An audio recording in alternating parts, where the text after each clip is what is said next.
and in fact, in these situations, opportunities often unlock in very interesting and unplanned ways. And so really this is the intersection of where possibility and opportunity actually exist.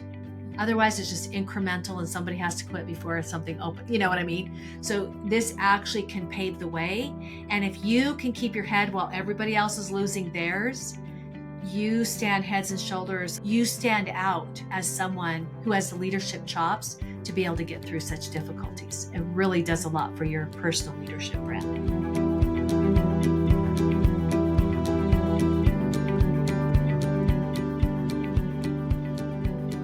Welcome to the Leadership Transformations Podcast. I'm your host, Stephanie Wilmore, accountability coach for Peridot Circle Consulting. In this podcast, we explore real-life situations with the help of our two founders and principal consultants, Janet Taggart and Linda Linfield. Today, we are joined by Janet Taggart. Janet specializes in empowering leadership transformation from the inside out, coaching aspiring and executive leaders to become known for their highest value. Thank you for joining the podcast today, Janet. Thrilled to be here.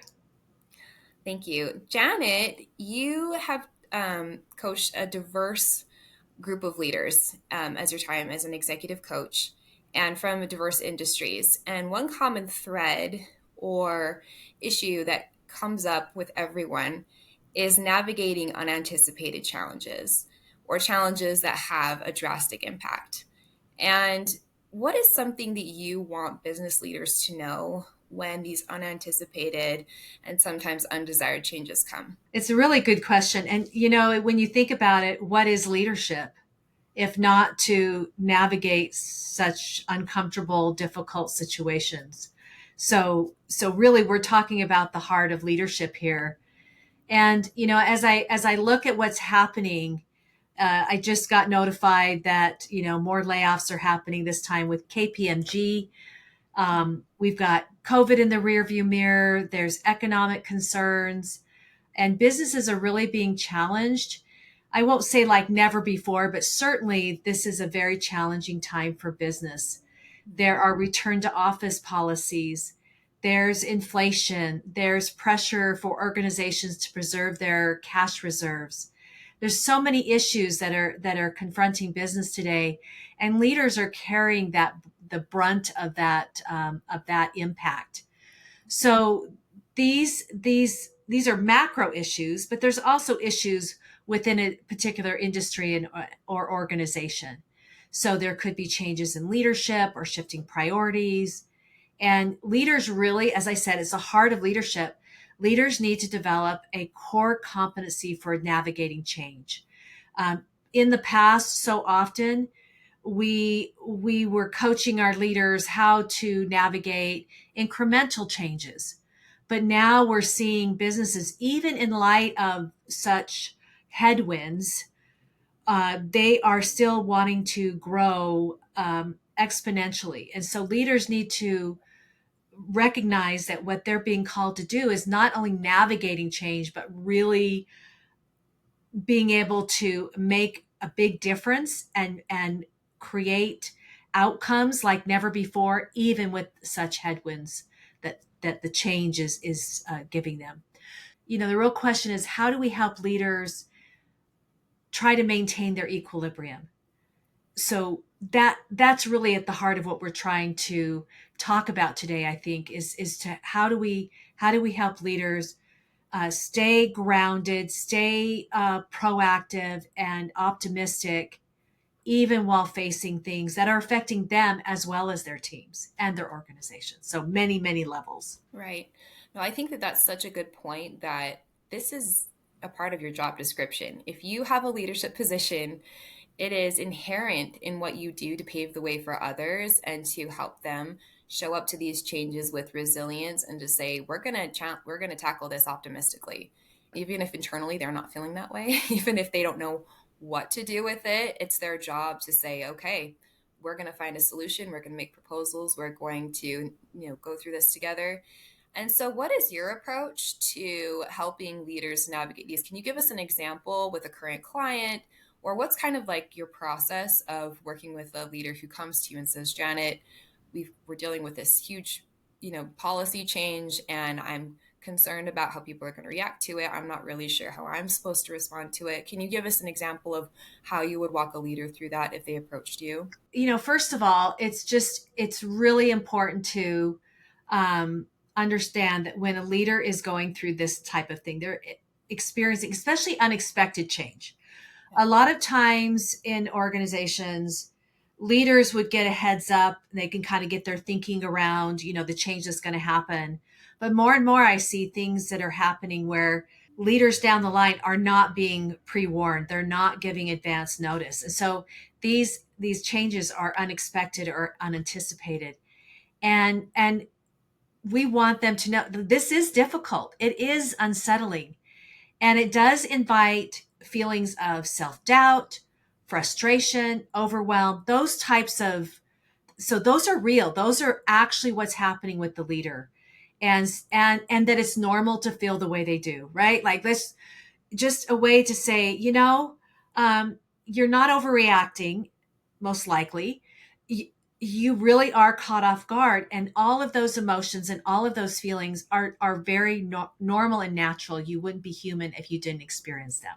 Yeah. So next, we want them to recognize they have a lot that they can do, while at the same time there's a lot that's out of their control.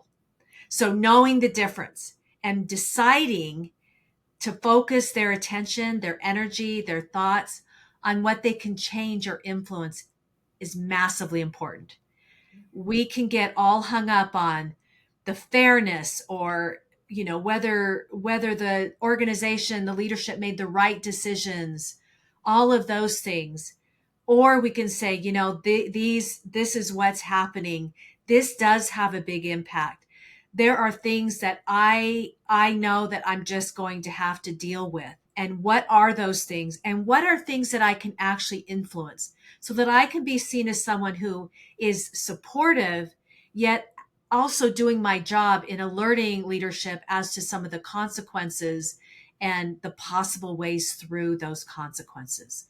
So we're really trying to stay in partnership with those with whom we report, so that we can make sure that the best things happen.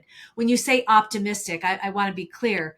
It doesn't mean you're Pollyanna. You're someone who only sees the good and there's always a silver lining, because sometimes these decisions have real consequences that impact real lives and families. And, they're real. They're not just, oh, I don't prefer it.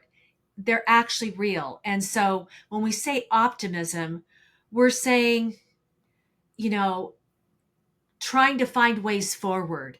Not that you're thinking everything is rosy, but it's more realistic and less pessimistic than sometimes we call realistic as. Does that make sense?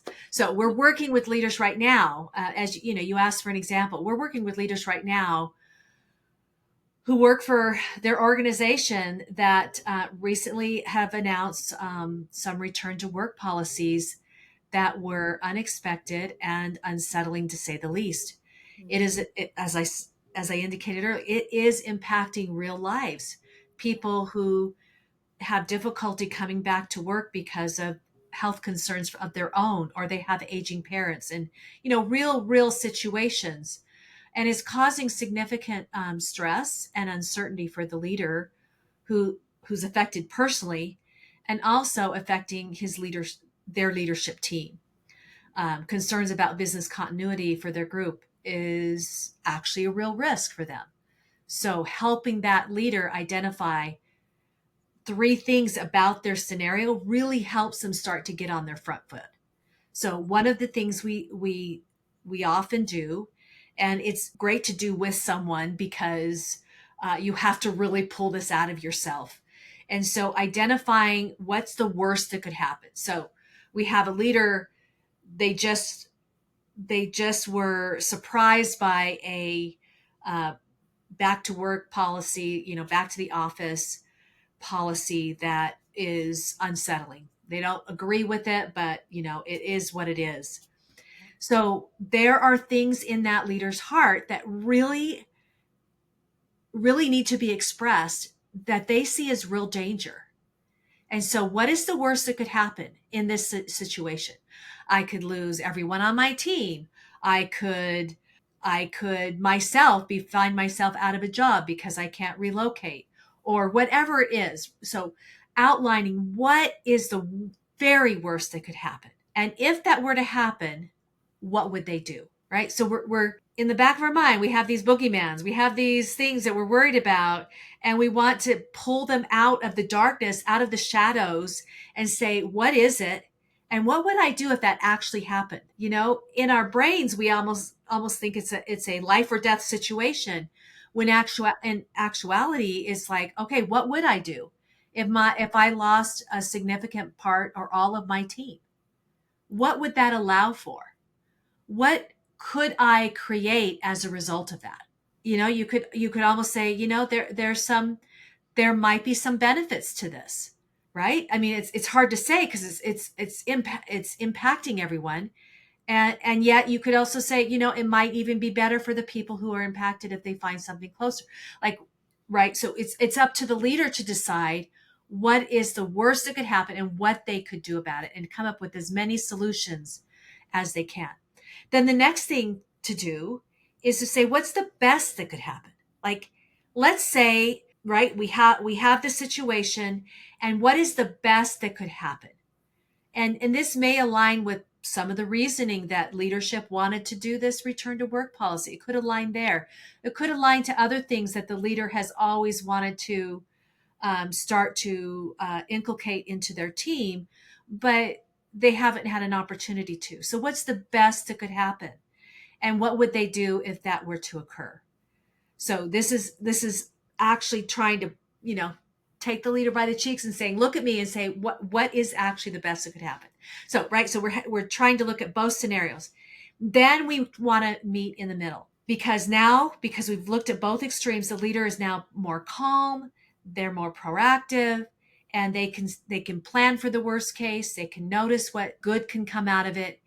Now we want to say, what is the most likely to happen, right? Now our mind has addressed the two extremes. Now this prepares for the most likely to happen.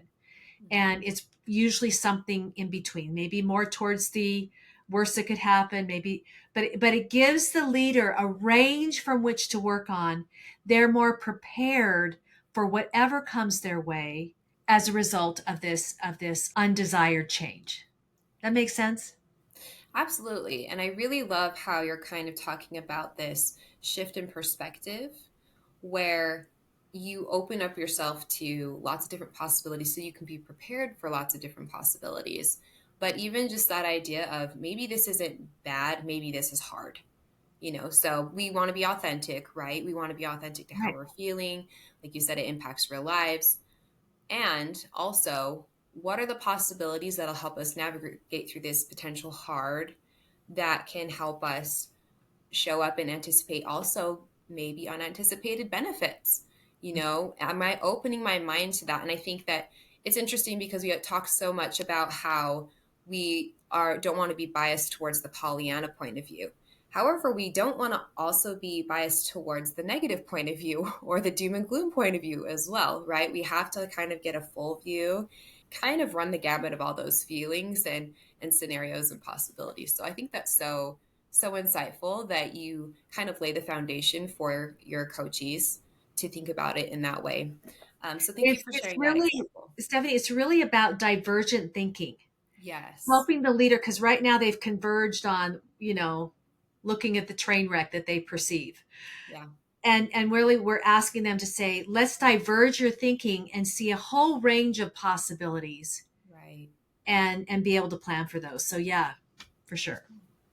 Well, that's great. And I really appreciate you sharing that approach with us. And I think, can we kind of elaborate on that perspective aspect of what you're doing with the leader? Because really, you are helping them open up their mind, right? This is kind of a perspective, an elevated perspective ideology rather than sitting in that fight or flight, Yeah. right? It's how can we open ourselves more to that? So, can you share with us kind of the steps you take a leader through in order to elevate that mindset or open that perspective? Because what's real in perception is really real in its consequences. It's interesting how we have like these policies that have, really hard outcomes, like some real outcomes. And we think, oh, how is mindset going to make that big of a difference? But really, mindset is kind of the root of our behavior and our reaction and our attitude to these things, and our ability to have the energy to approach that situation with more resilience. So, what are the steps that you take to help a leader go through that with a more resilient mindset or with a broadened perspective? Yeah. So what we want to do is we want to help the leader really choose where they think from and what they think toward. Right. And when you're in fight or flight, you're thinking from a place of scarcity, of fear, of calamity, toward more calamity, increased, those types of scenarios. And so we want to say, okay, so what is more useful for the leader? Where can they choose to think from? And it really is a choice, because your limbic, your your the part of your brain that responds with emotion, it's fully locked and engaged. And so you have to engage that prefrontal cortex to say, okay, where do I want to choose to think from and think toward? So there's a couple of things that we can do depending on the situation. So, and I think this is useful for anyone. So I'd like to, there's three things that I think would really be useful. The first one is recognize the story you're in and your role as a co-author in that story. You're not the author, because there's things happening to you and other people who are authoring their story that's impacting you. So you're co-authoring your story, and you want to make sure you pick up that pen, or get your fingers on the keyboard, so that you can be an active part of that story. So first thing is to decide what type of story are you in. And when we first get hit by something that's unexpected and causes us great concern, we can feel like we're in a bit of a tragedy. We are in a really sad, tragic story. It could end up being a comedy of sorts. But what we want to really encourage the leader to do is, what if we decide you're in a hero's journey? Hmm. You're in a hero's journey and you have gone on a quest. We can explore what that quest is. And right now, as in any hero's journey, if you think about any story where there's a protagonist who's um, going on a quest or trying to achieve something, that's the hero's journey. And we say, okay, so what is the most productive story that you can author in your hero's journey? So notice where you are on this journey. You are not in the place where it's a happily ever after or everything has been resolved.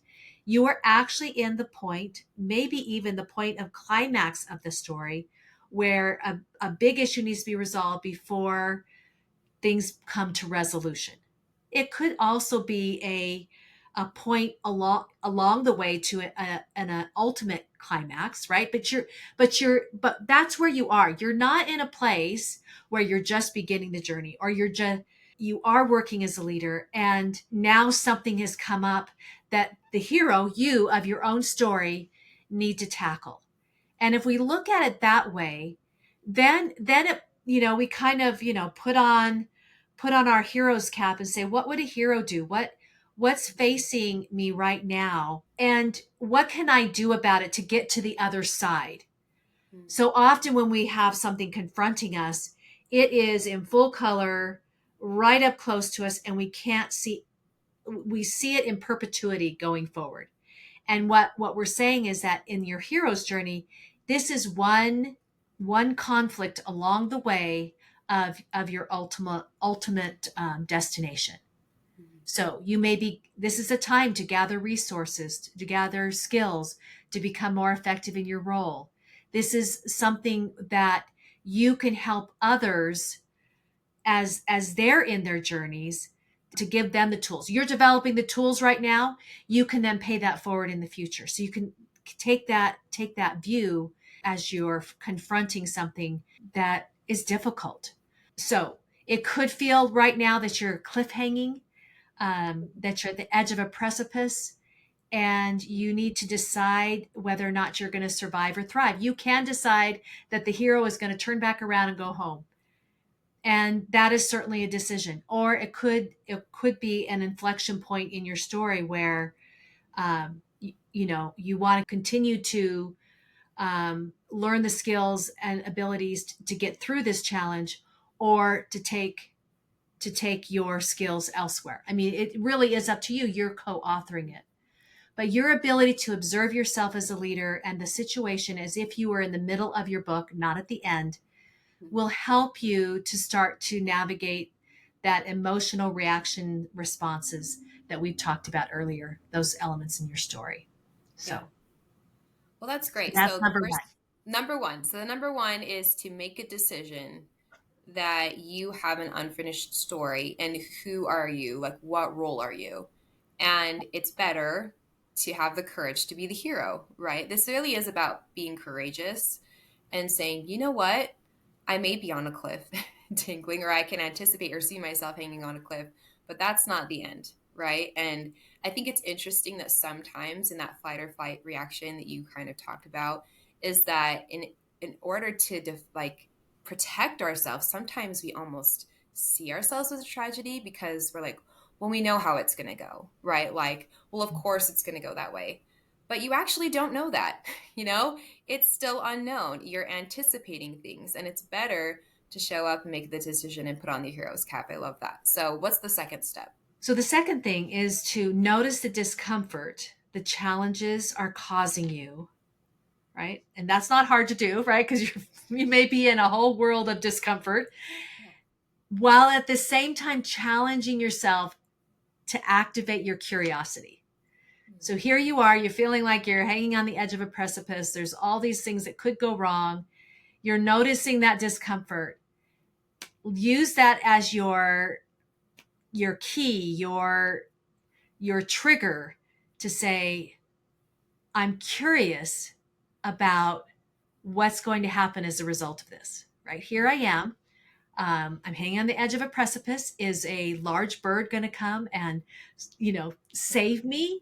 Am I going to learn how to defy gravity? Am I going to find a foothold to climb down the mountain? Like, we don't know what that is, but if you are frozen in the discomfort, you're not able to. Your brain is not able to articulate or to recognize other options. So by activating your curiosity, you're starting to calm that reaction and be curious and open to what other options might be available to you. Curiosity helps pull us out of anger. It helps pull us out of frustration and other types of reactionary responses. And communicating in overwhelming frustration rarely bodes well for a productive outcome, right? If we're just overwhelmed. So instead, being curious about what you are about to learn from the situation will help you to actually begin to work through that challenge. It can also help others who are experiencing the same challenges with you as you encourage them also to adopt that curiosity as an opening for growth and greater resilience. So it's something that you can invite for yourself and also invite for your team, for example, to be curious about what could be the result of this, right? We don't know that it will be, but what could it be? Now, this is actually, keep in mind, this is after we've already given the space for us to be human and to recognize that this is a difficult situation. But now we're on the other side and we're trying to now to help ourselves and our team to move forward. Mm-hmm. So using that curiosity to remain open to possibilities you haven't yet discovered will help you navigate your current situation. It will also help you build a track record and skills for resilience in future difficulties. And this is so important. A lot of times, Stephanie, people ask us, like, is this the time to throw in the towel and leave the organization? And so we talk through those types of things. And I would encourage people that if they're still learning, if they're still growing, as even in the face of something this difficult, stick with it. this is going to redound to your betterment, no matter where you decide to go. And in fact, in these situations, opportunities often unlock in very interesting and unplanned ways. And so, really, this is the intersection of where possibility and opportunity actually exist. Mhm. Otherwise, it's just incremental and somebody has to quit before something open. You know what I mean? So this actually can pave the way. And if you can keep your head while everybody else is losing theirs, you stand heads and shoulders. You stand out as someone who has the leadership chops to be able to get through such difficulties. It really does a lot for your personal leadership brand. Yeah, no, that's so insightful. Thank you. And so, you put on this hero's cap and then you open up yourself to curiosity. And curiosity is extremely underestimated as a mindset tool because the opposite of being curious is rushing to judgment, right? Curiosity allows us to not only judge ourselves less, whether or not we're going to measure up or whether or not we're going to know what to do or if we're going to handle, our team's responses to these policies or difficulties in the appropriate way, but it also makes us reserve less judgment about the outcome, right? Like, what are we preparing ourselves for really? Well, when we're curious, we have less judgment about that potential outcome. And like you said, it helps you keep your head above water and say, I guess we'll find out. Or how am I going to assert my influence within the realm that I can control, like you said earlier, to make this situation better, as within my sphere of influence. So I think that that's just a really great point. And you said that there was a third step. So what's the last thing that somebody should do after they put on their hero's cap, open up their mind to curiosity? What's the last part of having a resilient mindset? So the yeah, thank you. So the third is to see the big picture. And this can be kind of akin to, choosing the story you're in and choosing to be in a hero's journey, but it is different enough to call out on its own. Hmm. And it's the ability to see beyond where you are right now in your leadership story and recognize the miles you're running and the experiences you're navigating and the wisdom you are gaining can be forged into tools for use in future opportunities and challenges. Hmm. So it's, just not projecting into the future that this is how it's always going to be, or, I've totally lost respect for my organization, but recognize this situation is calling for you. It's an invitation for you to be able to develop those tools, those strategies, those ways of thinking through very difficult situations and to help others do the same.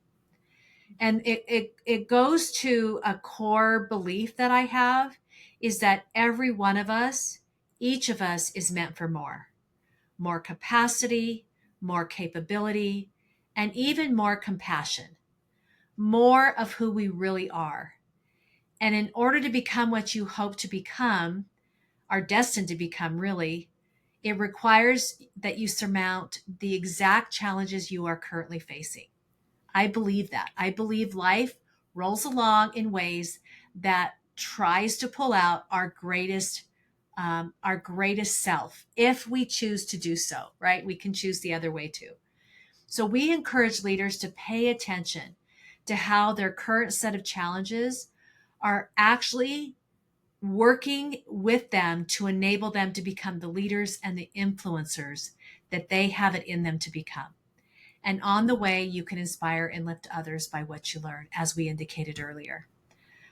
My business partner worked in a corporate environment for years. And while her company went through many mergers and acquisitions, she paid attention to how others were responding to the stress and uncertainty. She decided that she would learn from the experience how to be an optimistic leader despite the unsettling circumstances. And even though she had 6 managers within a short period of time, she learned how to quickly communicate her readiness to help them succeed in their new role. And so that ability to be on her front foot very quickly with a new leader has helped her for the rest of her career and even now as she coaches other leaders. So we've used these tools. These tools are alive for us. They're alive for the people that we work with, the leaders that we work with. And so these, whatever situation you're in, those difficulties are actually an invitation. If you can look at them as an invitation and see a bigger picture, and to say, I want to become a certain type of leader. How is this inviting me to develop the tools that will actually help me realize that potential in myself? It's so profound. And Yeah. yet when we're in the reactive state, it's so hard to see. So that's what a coach does, right? Is to help you to see beyond what you're currently able to see, because all of the detail is so much in your face. You need a coach, just like a sports player. You need a coach to see things that you may not have recognized. So those are those three things.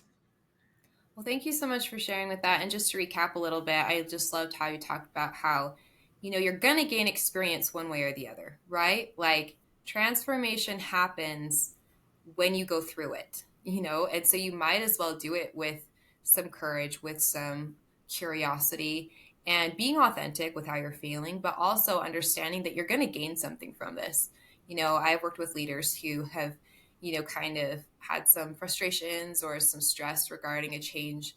But then I ask them how they react to it and some of their wins that come from it. And they talk about how they empathized with their team. Their team felt heard on one-on-ones, how they were able to leverage their, capacity and their position to talk to their leader about, and in order to kind of like assuage some of their fears and concerns and that feedback. And that made a huge difference to the employees that were affected, so even though these are undesirable experiences, sometimes we grow through it. We change, we gain skills and experience to become who we're meant to be. And I think that's a great way to round out the conversation. Is there anything else you want to add?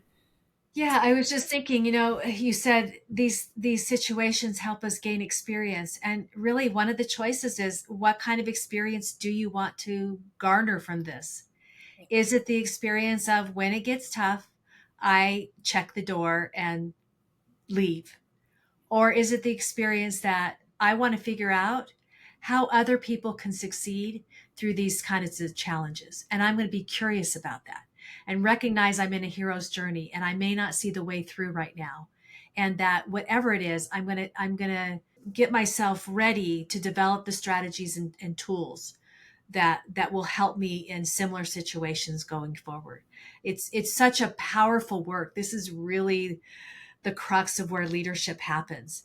I think the other thing is to express that we recognize that every situation is unique, and that facing challenges like this involve deep work and often requires a coach that can help, that can be such an important asset to leaders who are open and are willing to adjust their approach. Not everyone is cut out for that, but when they're open, when they're curious, when they're willing to adjust their approach, they are coachable.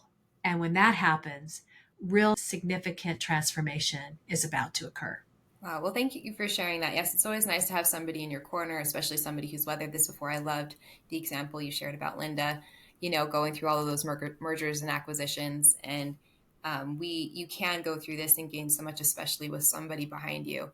And so thank you so much for sharing all of that wisdom with us today. And I imagine it will help a lot of our listeners who are navigating unprecedented changes in their organization. And to our listeners, we invite you to appreciate the experiences that have brought you here to this moment in your life's journey. And we invite you to stay open to the possibilities within you. You are meant for greater things. Until next time. At Peridot Circle, we facilitate the growth and transformation of individuals, leaders, and emerging leaders of fast-growing tech-savvy organizations. If any of our listeners are interested in learning more about our approach to leadership coaching at Peridot Circle Consulting and how to help transform how you show up at work, book a consult with us online at peridotcircleconsulting.com. We would love to help you and your organization achieve more than ever before.